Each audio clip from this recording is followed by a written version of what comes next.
name is Richards, and I've been a Muslim for more than 20 years. The Jamaican community is a very God-fearing community. The younger community, we basically would just do the things that we wanted to do. Coming quite close to the time that I reverted to Islam, I found that most of the people that I got on really well with were Muslims. It was just always like a very warm and generous community. So my brother-in-law, he came to the house one day and he had a copy of Malcolm X's autobiography, and he had made an intention to read this book. It really drew me in. I gave dawah to my two brother-in-laws. My mother, when I told her that I had become Muslim, one thing she said to me at the time was, be careful. When you become Muslim, whether you tell your family or not, they have to see that change in you.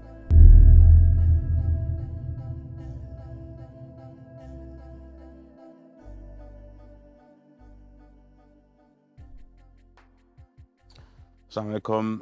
My name is Richards, and I've been a Muslim for more than 20 years. Before Islam, I was born and raised a Christian. My life was, I would say, quite loose in terms of the lifestyle that I led. So, for example, the typical things that one would do, which would be indulging in like the alcohol, drugs, and obviously music and so on. There came to a point in my life where even with the alcohol, I was really kind of overindulging. And although I was never considered an alcoholic, I think that my lifestyle was quite probably precarious, you might say. So coming from a Jamaican background, the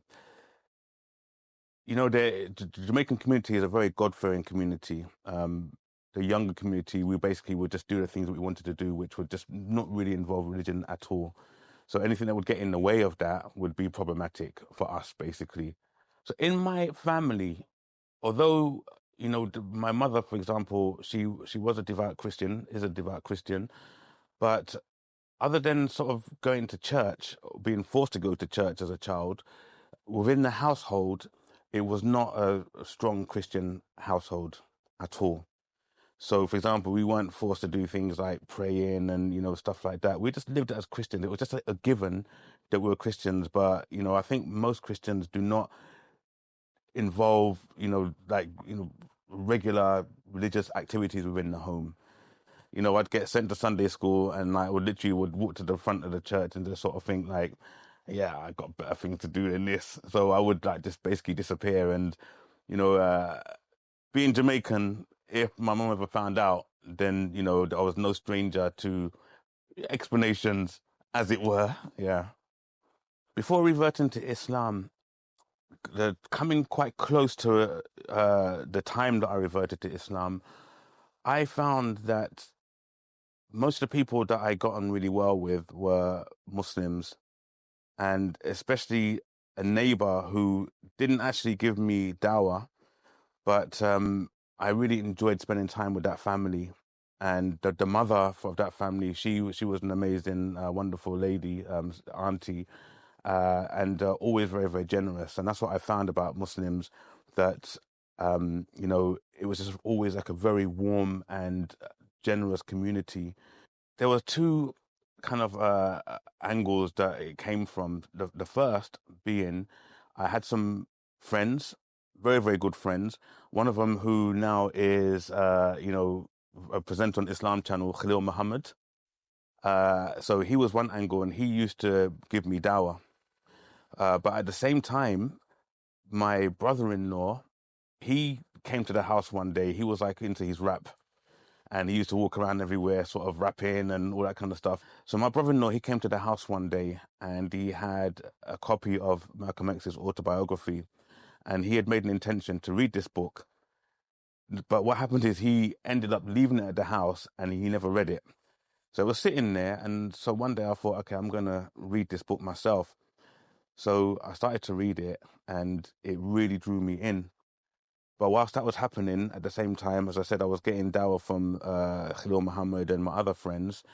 But it was really the book, and it was really sort of just understanding Malcolm X and understanding sort of that, within the Black history, there was a lot of Islam. And I think that's what really kind of drew me in. because of lifestyle, that was the reason why I didn't have an interest. Like, so for example, I was not God-fearing, but God-aware. And, you know, and I was quite happy to accept that there was a creator. But I feel that at a point in my life, that, you know, I was the type that had the understanding that almost like God is a friend. And it's a very naive kind of way to look at it, but, you know, you sort of think like, yeah, all right, God, yeah, you know, how you doing? You know, that kind of thing. And, you know, I acknowledge you, but I'm just doing me, you know, and there was a lot of that really in my life. But it was only later on when I started to realize that, you know, he was much more significant and much more important than just a friend. You know, he was someone who was more deserving of my obedience and my worship than my own mother. I started to think more deeply about Islam when I got more engrossed into Malcolm X's autobiography, and then that book led on to more books on Black activism and Black history. And I also got connected with an organization which they were modeled off of the Nation of Islam, but they were actually Sunni Muslims. But their whole model was really like the economical structure, the discipline structure. It was all Nation of Islam. I became a part of that organization. It wasn't a named organization. It was just a group of brothers who, you know, literally were trying to do, you know, better within the community. I started to practice Islam 2 years before I took my shahada. Probably considered myself as being a Muslim, but didn't take the shahada. So everything that I did, my whole approach to life was as a Muslim.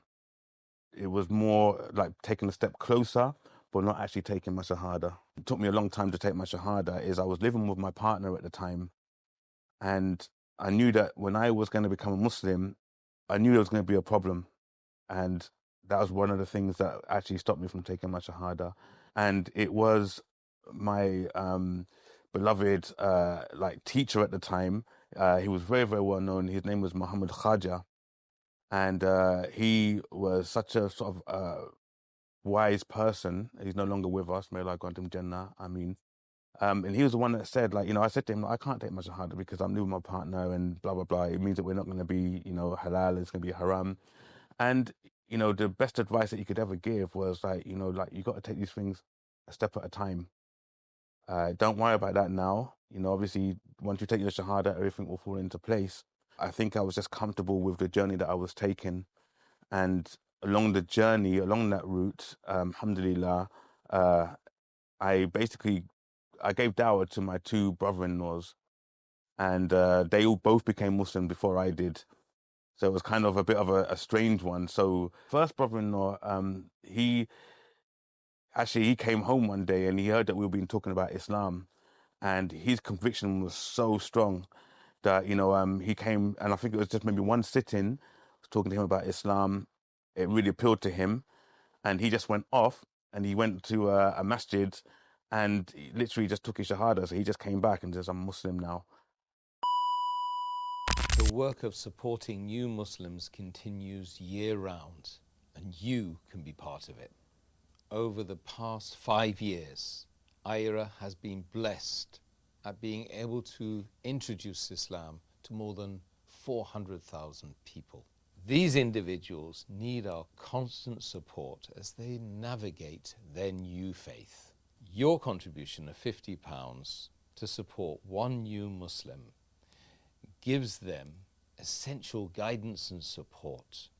Click the link below, share the video, and let's go back to that interview, shall we? And so, yeah, that was like, okay, that's, well, you know, so that was it. He was a Muslim. And I think shortly afterwards, that's when my other brother-in-law, he'd sort of decided, okay, he was ready as well. So then he took his shahada. And for myself, I was obviously there. I was praying. I would go to the mosque on occasions. Didn't know how to pray, obviously, but I'd go to the mosque and I would sort of do the moves. When I decided that I was going to take my shahada, regarding my family, I have my sister, for example, she's a very, very devout Christian, and she also is a missionary, or she has done sort of missions in Africa and stuff like this. So she was always going to be my biggest, I suppose, opposition. And what happened is that my mother, for example, when I told her that I had become Muslim, because of in the media, because of the stick that Islam gets in the media, the one thing she said to me at the time was, "Be careful," and that was it. And she accepted. I'm going to be called Jamal now. And at first, obviously, she found it hard, but then eventually that was it. I'm Jamal, and most of my family the same. But my sister, she was a bit more, what's the word? She refused to, not refuse, but she just used to continue calling me by my old name. But then eventually, like years later, it's Jamal to her as well. And I've always said it's very important that when you become Muslim, whether you tell your family or not, they have to see that change in you. And they have to realize that when you say to them, like, what do you think of me over the last 6 months? And they'll sort of say, wow, you've been you've been amazing, you've been great, you've done this, you've done whatever. And then it's so much easier to then sort of drop it and just say, that's because 6 months ago I became a Muslim. And even though they would still be sort of like, oh, whatever, I don't agree with, but then you sort of say, yeah, but, you've seen what it's done for me and what it's done for us as a family and what it's done for you. So how can you resist it? And that was what was important for me. Before I actually became a Muslim and reverted, I was still doing all the things, like, for example, I was still drinking, I was still smoking, drugs, cigarettes, and so on. And so when the time came for me to take my shahada, the things that I gave up straight away was the alcohol. So the hardest change for me was the fact that before I was Muslim, I was a musician and I spent my whole life with music. And so that was the hardest thing for me, knowing that it was something I wasn't going to be able to do anymore. And that took quite a long time, actually. It took a very, very long time. When I was smoking, all my life, when I was trying to give up smoking cigarettes, I could never do it. And most people tried it, and it was really, really hard. But when I said to my brothers that, I'm going to give up smoking when Ramadan comes, and they were like, yeah, well, Jamal, Ramadan is like in 2 weeks' time, because I didn't know. It's like, wow, I've got to give up, like, I made a promise. So it was like, okay, I made a decision that I was going to give up. And when it actually came and I had given up cigarettes just before Ramadan, at first I thought to myself psychologically, this is like, I couldn't do this before, how am I going to do it now? And so much so that, these incense sticks, the smoke, I used to start sucking that in, thinking like, oh, anything to survive. But when Ramadan came, it was like really so unbelievable that I literally just gave it up and the urge was gone. Before I became Muslim, I used to have a lot of friends that used to come to my house every single day, and they literally never stayed away. And that's no exaggeration. Like, so they'd turn up like probably like late afternoon, and we'd spend the whole entire day with us. Like many, many people. Like I used to have lots and lots of friends, but we used to do all the wrong things together. So like we'd drink, we would smoke, and that's all we used to do. And what was really funny is one day after I became Muslim, they came to my house, and at the door I sort of said like, yeah, I'm a Muslim now, but I think they took it the wrong way. And so I'm Muslim now, and they never came back to my house again. So even though I still see them, even to this day I still see them, but there was something that happened. I'm not too sure. Maybe it's the way that I said it. I don't think I said it in a bad way, but to be fair, it was probably the best thing that could ever happen to me. I think whether they were afraid of become Muslim themselves, or they felt that it was not appropriate for them to be around us anymore, Allah knows best. But yeah, I think we were always good with each other, so even to this day I see them and we have good conversations. My partner at the time, she wasn't Muslim, but her brothers she saw them both coming into Islam. And none of us put any pressure on her. You know, a whole year went by actually after my shahada. And during that time, she was looking into it for herself. And I think that was very important. You know, obviously it's nice for someone to guide you, but it's important to take that step by yourself. And one day we went to this event. It was an Islamic sort of event. And then someone came up to me and said, Jamal, your partner's about to take shahada. You know, so we were running over, myself and my brothers, and we literally just witnessed the shahada taking place. And again, it was really good because we knew that there's more chance of, you know, it being cemented when that person has taken their own steps and they do it, you know, on their own. Unfortunately, in my own family, nobody else has become Muslim. My brother came very close. But unfortunately, he didn't, and that wasn't as a result of me giving him dawah, because it was very difficult dawah with my family. But he came close because he was working for someone who was a Muslim, albeit that he wasn't actually on the right path, this person. But my brother had no idea of this. So my plan was, like, let him become a Muslim and, then eventually, I would step in. But yeah, there was no one else had become Muslim until much, much, much later. I do have now Muslims in my family, but again, their own paths. But they've all done the same thing. They became Muslim and they came straight to me. And obviously, it's just been really nice sort of overlooking them. Some of them actually have kept it undercover. So, it's not something that I would actually reveal who they are. But very significant people within my family have become Muslim. I think the one advice I'd give to someone who is giving dawah to a non-Muslim is it's important to understand the background of the person that you're speaking to, and also to understand how to communicate with them, which doesn't mean that you do need to have a little bit of emotional intelligence, because no one likes to have their faith insulted. And even though they may feel that something within their belief is weak, if you insult it, then they will suddenly feel that they need to protect it, they need to defend it. So this is the reason why, with a bit of emotional intelligence, understand that when you speak to someone, you should be very understanding. You should be, when you speak to them, you ask them questions, and you should acknowledge. You should be an active listener, and you should always give them time to speak. And then hopefully when that happens, when you then pause and you give them the message, you'll find that they'll be very, very receptive of what you're relaying to them.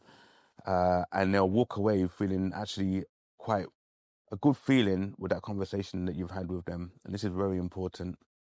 One message that I'd give to someone who is about to take shahada and is thinking about becoming a Muslim is the reason why you are taking that step is because you know within yourself that Islam is the truth.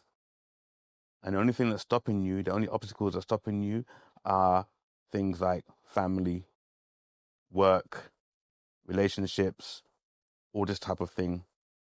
But that conviction that you have that Allah is one and Allah is worthy of worship will be enough to make you understand that you take that step first of all, don't let anything get in the way of that, and then worry about everything afterwards. Just take your shahada and everything else will fall into place. Continue your life until you can find a way to let your family know that this is what's happened, that you've made that significant change. And that's what's very important, just to literally take the shahada first, and then everything else will fall into place afterwards.